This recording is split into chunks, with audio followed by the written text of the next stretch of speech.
So in the last 5 years, there's been a lot of stuff online about dopamine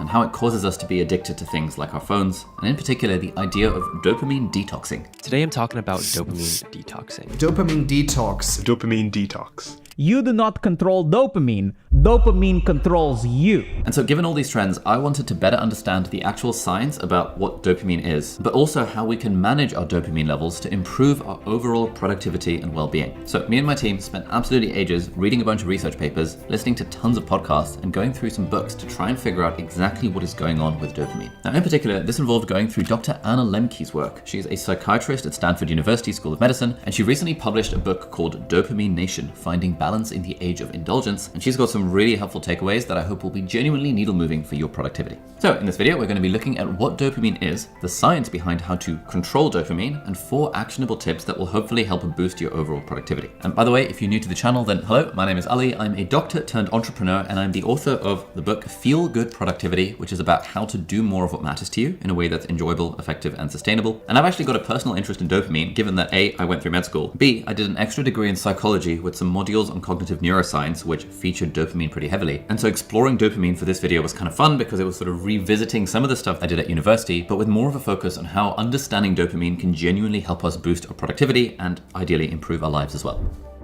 Part 1. What is dopamine? Okay, so this is dopamine. It is a small molecule called a neurotransmitter that works in our brain mostly, and it helps our neurons or our nerve cells communicate with each other. Now, dopamine is involved in a bunch of different things, including movement and sleep and mood, but most importantly for this video, it's involved in reward and motivation. And the way we can think of it is that in our brain's reward system, dopamine is the major currency that motivates us to actually do stuff. Okay, so how does it do that? Well, there are broadly 2 different ways in which dopamine works in the brain. There is tonic transmission, and then there is phasic transmission.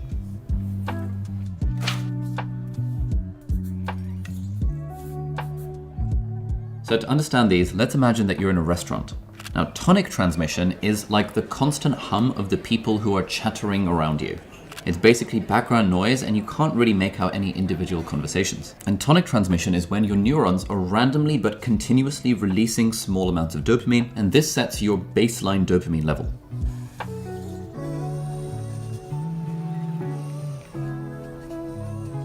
And then you can think of phasic transmission as if someone is calling your name out in the restaurant, which you can make out and respond to even though there are lots of other people talking. And this represents a surge of dopamine, which is sort of the signal above the noise. This, by the way, is sometimes called the cocktail party effect, where you're in a cocktail party, there is a hum of chatter in the background, and if someone says your name, Oh, hey Ali. you'll be able to hear it. Now here's how this might work in reality. So imagine getting an Instagram notification on your phone for some likes on a new Instagram post that you've just posted. Now at first, your dopamine is set at its baseline because of tonic transmission. But then when your phone buzzes and lights up with a notification, this is called a cue. And this causes a phasic release of dopamine because we expect to open Instagram to find a message from someone, and that is the reward. And this short burst of dopamine creates this feeling of wanting or craving, and it motivates us to do something. So in this case, we feel the urge and we feel motivated to unlock our phone and open Instagram.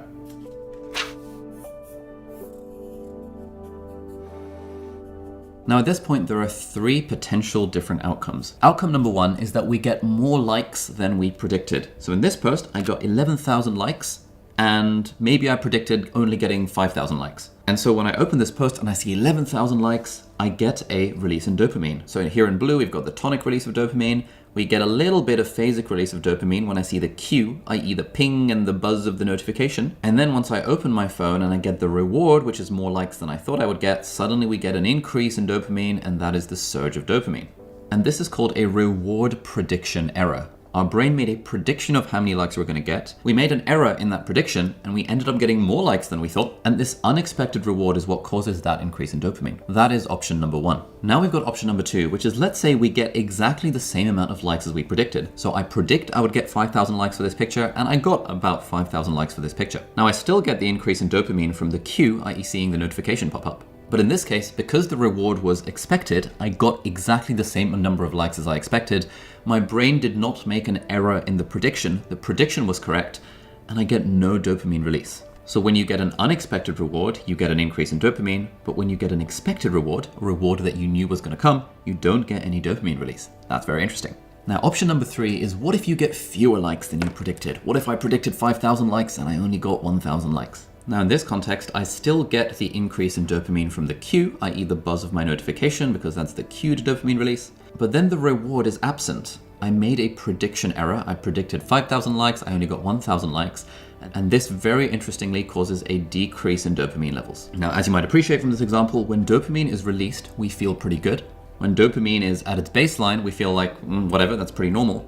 But when dopamine is decreased, we feel pretty bad, which is why it feels kind of bad to get fewer likes than you expected, and feels kind of good to get more likes than you expected. Now, in a lot of cases, this relationship between dopamine, prediction, reward, and feeling good or bad is actually quite good. Like when we get hungry, dopamine motivates us to find food. If that food is particularly tastier than what we predicted, i.e. unfortunately if it has more sugar and fat in it than what we potentially predicted, we're going to release dopamine, that's going to make us feel good. And obviously this sort of thing is very useful for the survival of our species. But in other cases like social media, for example, our dopamine system can be manipulated by social media companies to change our behavior and keep us on these apps for way longer than we should. So for example, these companies know that we release more dopamine when we don't expect something. So sometimes you'll be scrolling through Instagram Reels or whatever, and none of them will seem particularly interesting, but suddenly you're hit with something super funny. Or you might have been browsing Instagram for some time and then it randomly will send you a notification telling you how many likes you got on your most recent post. And this is what is called a random intermittent reward, where you are shown something rewarding at random intervals. And social media algorithms use this to keep giving us hits of dopamine, and it keeps us on the apps for longer. And the rise of social media and gaming and other addictive stuff is why dopamine is becoming an increasingly bigger topic of discussion. Oh, by the way, en route to being able to control your dopamine, figuring out all this stuff, you might like to check out a really helpful app called Rise, who are very kindly sponsoring this video. Rise is a really good automatic time tracker. So what you do is that you install it on any device, and what it does is that in the background, it figures out what app you're using or what website you're on or whatever,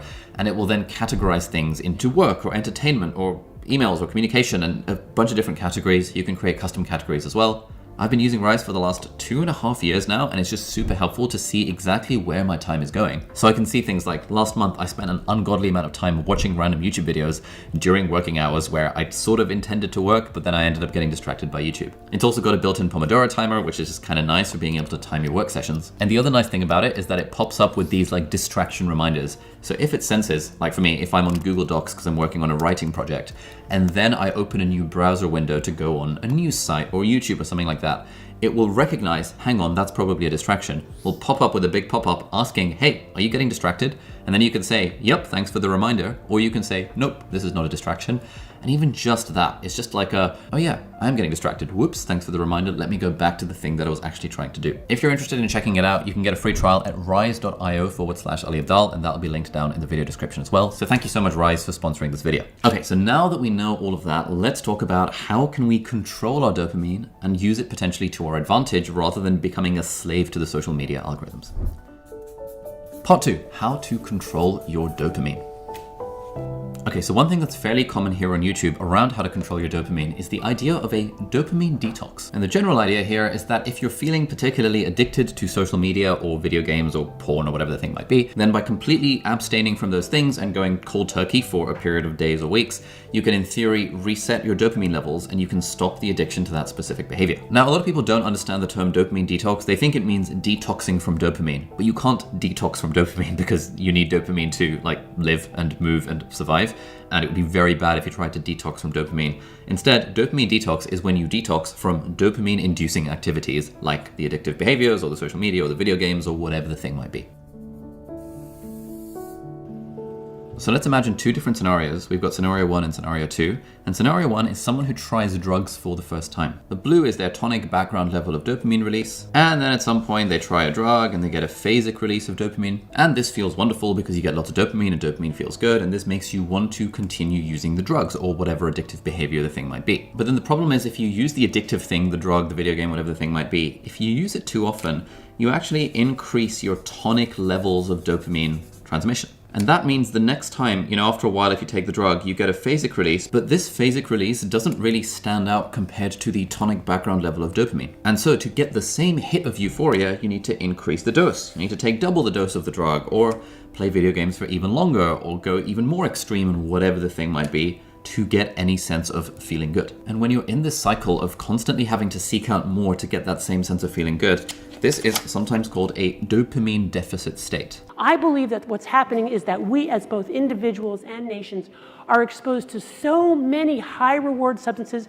from our coffee in the morning to that first text that we read to our Netflix binge at night, that we're all in a chronic dopamine deficit state, barely able to enjoy the modest rewards of life and experiencing more and more anxiety and depression. That was Dr. Anna Lembke, who we mentioned before is a dopamine expert and the author of this book, Dopamine Nation: Why Our Addiction to Pleasure is Causing Us Pain. And so really, in this chronic dopamine deficit state, the problem is that things that don't release a lot of dopamine, like reading or watching a slow TV show or taking a walk in the park or hanging out with friends, those things no longer make us feel good because we've got such a high tonic level of dopamine that we need an enormous signal to feel anything at all. And that's one of the reasons why a lot of us find it hard to watch a TV show or a movie without checking our phone, because we kind of need that extra hit of dopamine to feel anything at all, which is kind of scary. And so if you want to do a dopamine detox, the idea is that really it's about resetting the balance between tonic and phasic dopamine release. And you can almost think of it as resetting your baseline levels of enjoyment. We actively want the phasic signals to be heard above the tonic background noise of dopamine again. And to do this, we need to stop doing too much of the things that give us those big spikes in dopamine and those instant feelings of pleasure. Things like scrolling TikTok for too long, or video gaming, or gambling, or eating too much sugary food late at night. And really, in short, a dopamine detox is kind of just a fancy way of saying that we need to learn to enjoy the simple pleasures in life. And the idea is that by resetting this balance between tonic and phasic dopamine release,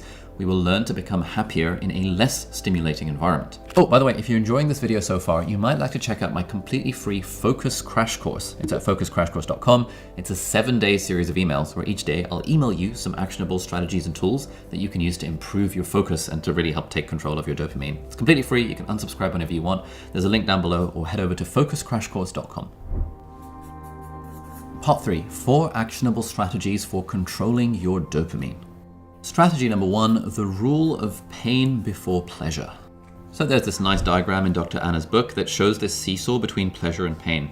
If you press too much on the pleasure side, the brain will want to achieve homeostasis and go back towards pain. It wants these things to be level. But crucially, if you press on the pain side, then you're more likely to then experience pleasure. And that's why this strategy is the rule of pain before pleasure. Because if you can get yourself to feel some sort of pain or do an uncomfortable thing first, you're more likely to then experience the pleasure of doing the more pleasurable thing afterwards. Like, for example, when you've just finished watching an episode of your favorite Netflix show, then you're going to want to watch another one, and then another, and then another. But if you decide at any point not to continue watching that next episode, you're going to start to feel the sense of pain. And so the way that I personally think about this is that if I'm about to do something that's highly dopamine inducing or highly pleasurable, I'll sort of think, how can I pay for this up front by experiencing a little bit of discomfort? So on the weekends, for example, I've got the whole day to myself and I know I want to play some Horizon Forbidden West on the PS5. On the days where I just play Horizon Forbidden West all day, I actually don't feel that great. But if I can talk myself into going to the gym first, or getting my 10,000 steps by walking around the park first, and then it's almost like I'm rewarding myself for experiencing that discomfort with the video game feels better. And then also, like going to the gym or going for a walk in the park, those generally low dopamine activities also start to feel good. And there's an interesting way of thinking of this, which is sort of separating out 2 types of fun. There's type 1 fun and then there's type 2 fun. Type 1 fun is the pure fun type of fun, like playing a video game or whatever. But type 2 fun is the fun that's sort of fun in hindsight, like running a marathon or like going on a big challenging hike. Those are also fun, but they're like kind of painful in the moment, but they give you this incredible feeling of joy afterwards. And that's this idea of the pleasure-pain seesaw tipping in the pain direction so that you get more pleasure afterwards. All right, strategy number 2 is the rule of avoidance. So we talked about how always having these high dopamine activities like social media or videos or whatever, always having them on increases our tonic levels of dopamine. And so the rule of avoidance is basically to cultivate moments where you are not doing a high dopamine activity, and you're ideally slowly phasing out those activities. Now, it's worth appreciating that it takes about 4 weeks to reset our dopamine balance, according to Dr. Anna Lembke. And in those 4 weeks, we need to avoid the addictive behavior altogether if we can. This is the idea of dopamine detoxing. And one of the best ways to do this is to avoid anything that reminds you of the thing that you find addictive. And triggers are things that make us want to go back to using our drug. And the key thing about triggers, whatever they are, is they also release a little bit of dopamine, right? So just thinking about whatever the trigger is that we associate with drug use, or just thinking about drug use, can already release this anticipatory dopamine, this little mini spike. So for example, if you find yourself scrolling on TikTok too much at night, then you might need to turn off your notifications entirely, or just uninstall the app and get rid of notifications, so that you don't have any cue or craving to open the app. Now, breaking this cycle will take a bit of effort, and you're definitely going to feel worse before you feel better, because you'll experience experience this almost as withdrawal symptoms. And this might include feeling agitated, feeling angry, and sometimes even not being able to sleep. But the idea is that over this 4 weeks, as we explicitly avoid that behavior or detox from it, we need to learn to enjoy ourselves without relying on those things that release lots of dopamine.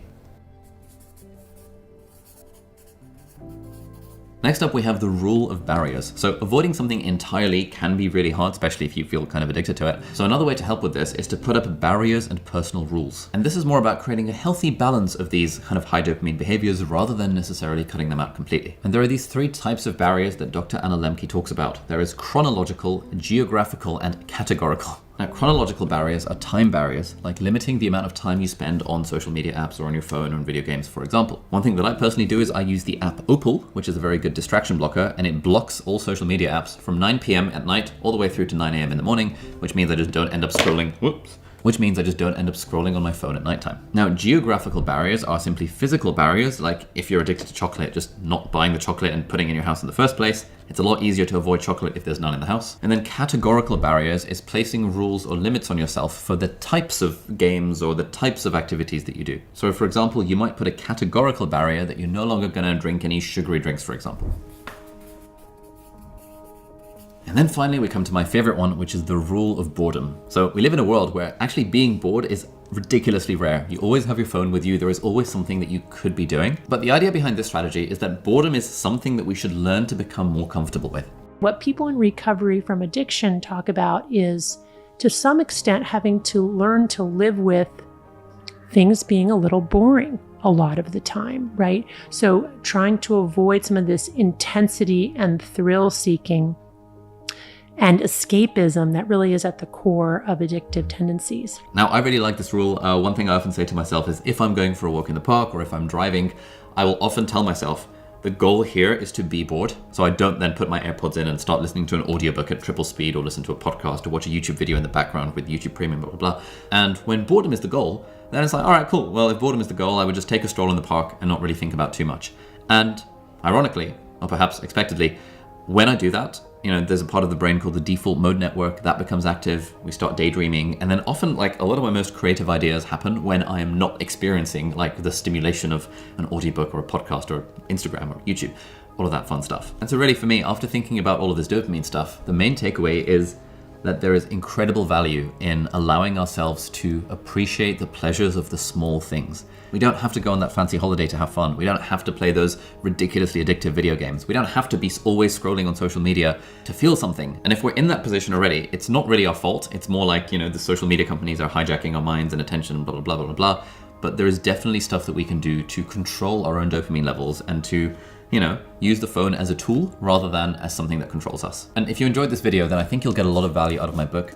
It's called Feel Good Productivity. It's about how to do more of what matters to you in a way that's actually enjoyable, meaningful, and sustainable. And really, it's a practical, actionable guide on how to enjoy your work a little bit more. Anything boring that you're doing, even though we've got the rule of boredom, you can find ways to make it a little bit more interesting for you. And if you do that, you're more likely to be productive, you're more likely to be creative, you're less likely to be stressed, and you're also going to have more energy to give to the truly important things in your life. It's available everywhere books are sold. It's translated into like 34 different languages, available all around the world, so you might like to check it out. And if you have already read the book, then Amazon reviews are my love language. So if you enjoyed this video, I would love it if you could please leave a review on Amazon for the book. And if you're struggling with all this dopamine stuff, then chances are you're also probably struggling to focus. And in that case, you might like to check out my 3-part video series over here, which is all about the actionable philosophies, strategies, and tools that you can use to improve your ability to focus. So thank you so much for watching. I hope you got value out of this video, and I'll see you hopefully in the next one. Bye-bye.